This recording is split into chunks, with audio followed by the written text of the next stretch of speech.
쇠는 쓰지 않으면 녹이 슬고 물은 고여 있으면 썩어버립니다. 사람은 움직이지 않으면 쇠약해지죠. 그렇다면 활기가 있고 생명력이 넘치는 삶은 어떤 모습이냐? 우리는 그것을 목표를 향해서 달려가는 삶이라고 할 수 있을 것입니다. 함께 읽은 말씀에서도 사도 바울은 자기 삶의 현주소가 어디냐? 달려가는 중이라고 2번이나 거듭 말씀했습니다. 이같이 우리는 모두 달려가고 있는 중인데 바로 우리 삶의 목표는 우리는 완성이라고 하는 삶의 목표를 향해서 달려가고 있는 사람들입니다. 성경에 보면은 누가복음 9장 51절에 예수께서 승천하실 기약이 차감해 예루살렘을 향하여 올라가기로 굳게 결심하시고 하는 말씀이 있습니다. 예수님의 삶도 달려가는 삶이었고 목표가 있는 삶이었습니다. 자, 예수님 삶의 목표는 이 말씀에서 보는 것처럼 하늘로 올라가신다. 하나님을 향해서 살아가는 것. 그것이 예수님 삶의 목표였습니다.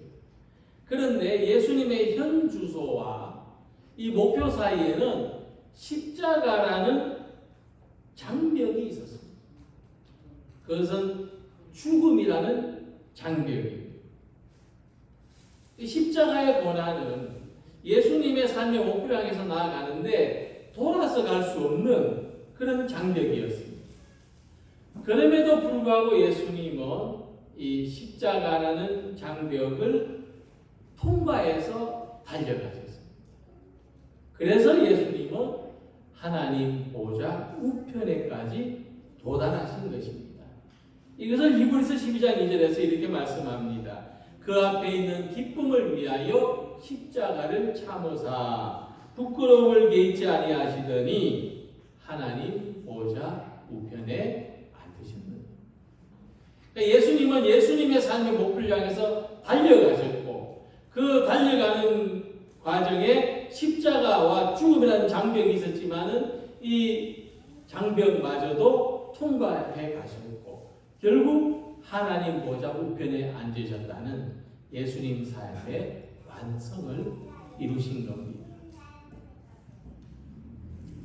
그리고 느헤미야 6장을 보면은 느헤미야는 바벨론의 침공으로 무너진 예루살렘 성벽을 재건하는 임무를 맡았습니다. 그런데 유다인들은 이런 느헤미야에게 협조하기보다는 불평만 늘어놓았습니다. 그들은 포로 생활에서 이제 막 돌아왔기 때문에 다른 것을 돌아볼 여유가 없었습니다. 그리고 사마리아인들이 방해를 해서 4번씩이나 성벽을 재건하는 공사가 중단됐습니다. 중지 명령이 4번이나 떨어졌습니다. 그러나 느헤미야는 중단 없는 달려감을 달렸습니다. 느헤미야는 중단하지 않았습니다. 느헤미야는 포기하지 않았습니다. 그래서 마침내 무너진 성벽을 재건할 수가 있었습니다. 모세는 가나안 땅에 들어가기 전에 느보산에서 눈을 감았지만 자신을 포함한 이스라엘 모든 백성들을 가리켜서 행복한 사람이라고 말했습니다. 모세는 출애굽이라는 목표를 향해서 40년이라고 하는 세월을 중단 없이 달려왔기 때문에 자기 삶에 대해서 나는 행복한 다름질을 해왔다고 말할 수가 있었던 것입니다. 그래서 우리의 삶의 중요한 할 일은 표대를 향해서 꾸준히 달려가는 것입니다. 우리 삶의 목표를 향해서 오늘도 달려가는 것입니다. 무엇보다 우리는 완성이라고 하는 삶의 목표를 향해서 지금도 꾸준히 달려가는 성도들이 되시기를 소망합니다. 오늘 본문 말씀에 사도 바울은 자기 자신에 대해서 말하기를 나는 붙잡힌 존재라고 했습니다. 내가 이미 얻었다 함도 아니요 온전히 이루었다 함도 아니라 오직 내가 그리스도 예수께 잡힌 바 된 그것을 잡으려고 달려간다. 우리가 살아가는 동안에 열심히 달려가는 거 참 중요하죠. 밤낮 없이 달려가는 것도 필요하고 때로는 필요하고 중요합니다. 그런데 그보다 더 중요한 게 뭐냐면은 무엇에 붙잡혔느냐 하는 것입니다. 사도 바울은 자신이 달려가는 이야기를 하면서도 무엇에 붙잡혔다고 말하는가 하면 예수께 잡힌 바 되었다. 그리스도께서 나를 사로잡으셨다고 말씀하고 있습니다. 세번역 성경으로 보면 그리스도께서 나를 사로잡으셨으므로 하고 번역이 되어 있습니다. 자, 사도행전을 보면은 이 사도 바울이 이 붙잡혔다고 하는 게 무슨 뜻인지를 의미인지를 알 수가 있는데 이때 바울은 누군가를 붙잡기 위해서 다메섹으로 가던 중이었습니다. 다메섹에 예수 믿는 사람들이 많이 모여있다는 이야기를 듣고 그들을 붙잡으려고 그들을 붙잡아 가려고 했습니다. 그런데 바울은 이 다메섹으로 가던 도중에 광야에서 부활하신 예수님을 만나게 됩니다. 아주 놀라운 사건이죠. 바울이 이제뿐만 아니라 기독교의 역사, 아니 전 세계의 역사를 바꾸어 놓는 전환점이 되었습니다. 이 경험으로 말미암아, 이 회심의 체험으로 말미암아 붙잡으러 가던 사람이 붙잡히는 사람이 된 거예요. 바울의 삶에 획기적인 변화가 일어났습니다. 이처럼 우리들도 마찬가지죠. 우리들도 회심했다는 게 뭐냐? 내가 바라던 무엇인가를 붙잡으려고 살아가던 사람이 예수님을 만나서 예수님에게 붙잡히는 사람이 되는 것이 회심입니다. 이와 같은 삶의 변화를 경험하는 우리 모든 성도님들이 되시기를 소망합니다. 붙잡히는 사람이 되는 게 중요한 거예요. 언젠가 양털을 깎는 모습을 화면으로 본 적이 있습니다. 전문적으로 양털을 깎는 사람은 양 한 마리의 털을 깎는데 2분밖에 걸리지 않습니다.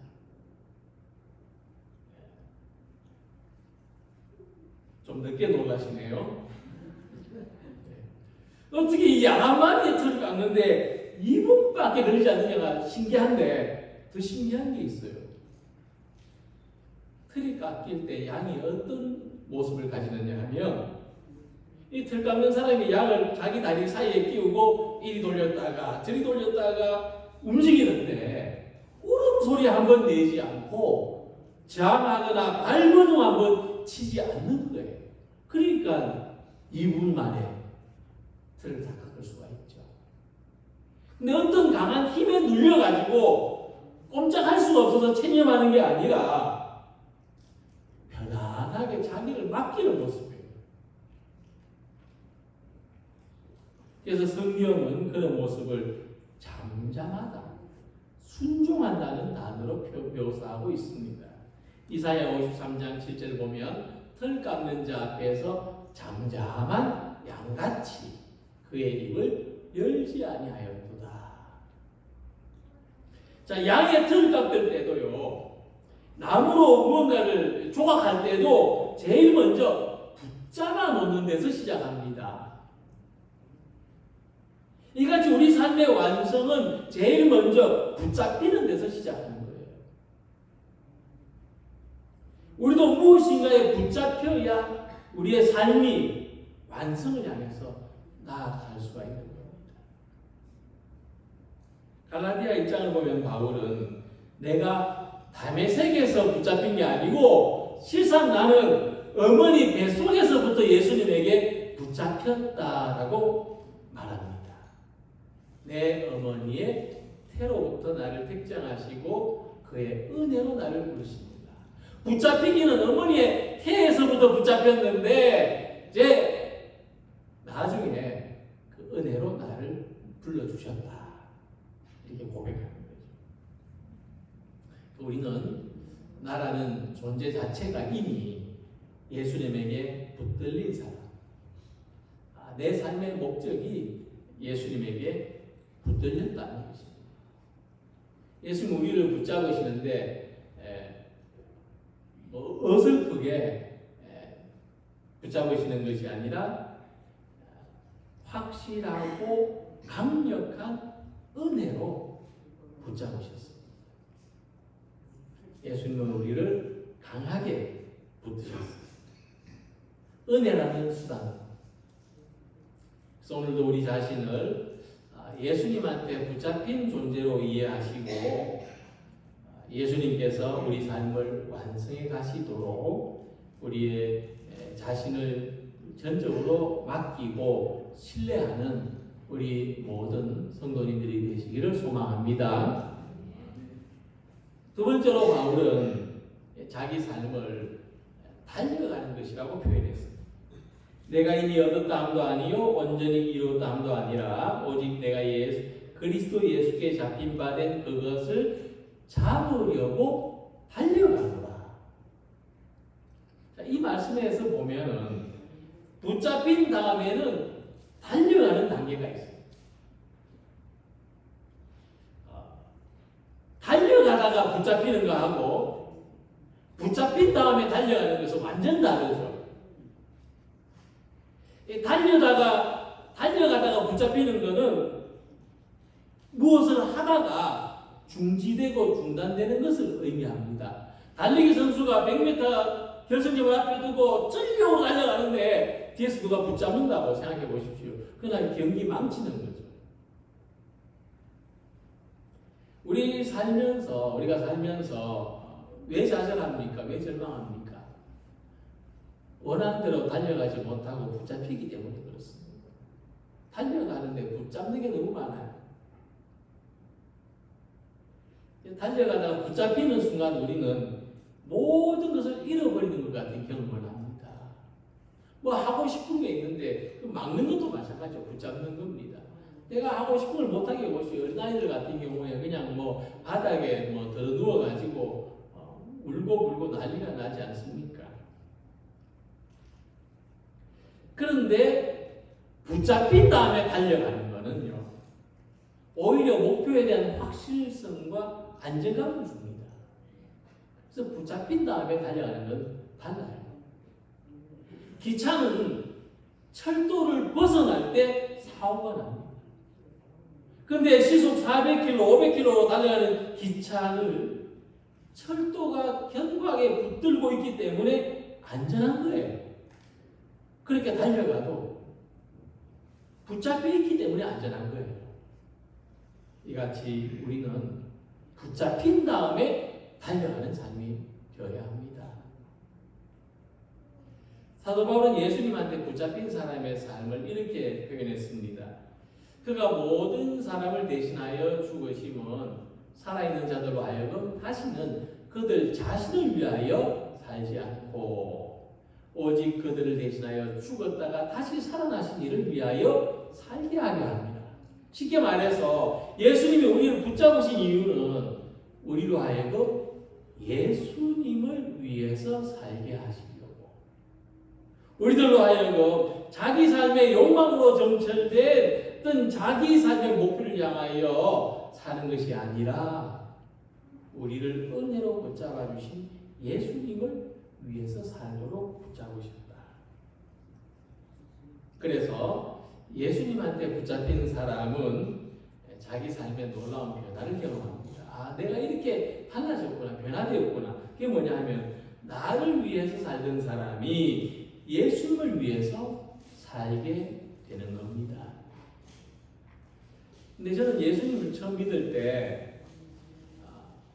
교회에 가면은 뭘 해도, 공부를 해도, 그 시를 써도 예수를 위해서 살아야 된다고 하는데 저는 그게 참 듣기 싫고 부담스러웠습니다.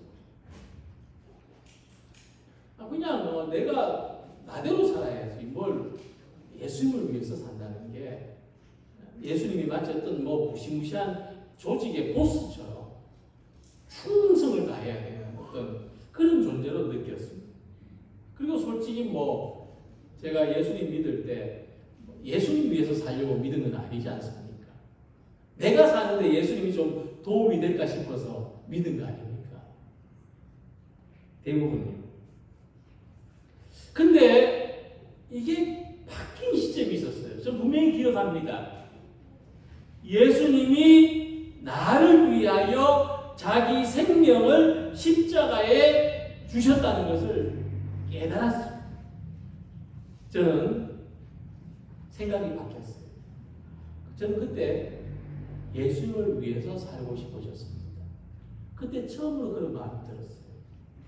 나를 위하여 자기를 주신, 나를 사랑해 주신, 나를 안아주신 예수님을 위해서 내가 살아야 되겠다. 그것이 예수님에게 붙들리는 것이었는데, 그리고 예수님께 붙들린 삶을 살아보니까 또 하나 깨달아졌습니다. 그것은 예수님을 위해서 사는 것이 아니라 나를 위해서 사는 길이구나. 이런 변화가 있어요. 우리가 예수님한테 안 붙들려서 살려고 하면 할수록 이건 나를 위한 길이 아니구나 하는 것을 어느 날 깨닫게 되는 거예요. 우리가 예수님에게 붙들려 살면 살수록 이게 예수님을 위해서 사는 길이 아니고 실상은 나를 위해서 사는 길이구나. 그것을 깨닫게 되는 겁니다.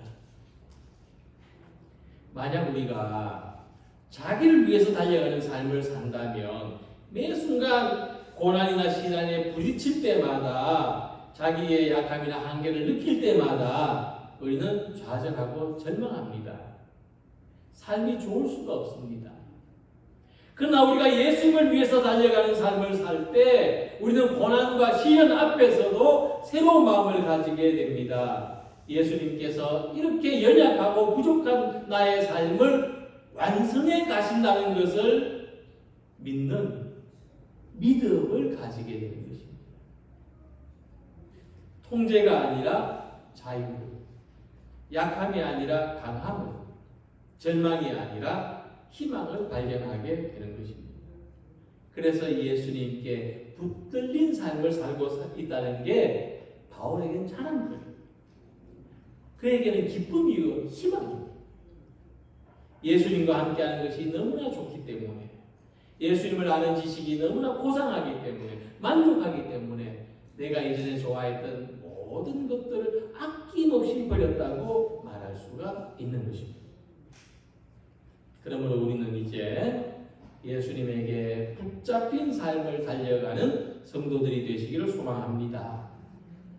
어린아이가 사방을 모르고 달려가지만은 넘어지지 않도록 붙잡아주는 손길이 있을 때 즐겁게 달려갈 수가 있어요.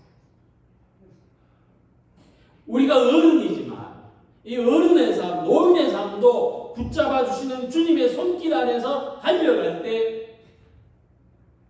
엉뚱한 방향이 아니라 완성된 삶을 향해서 나아갈 수가 있습니다.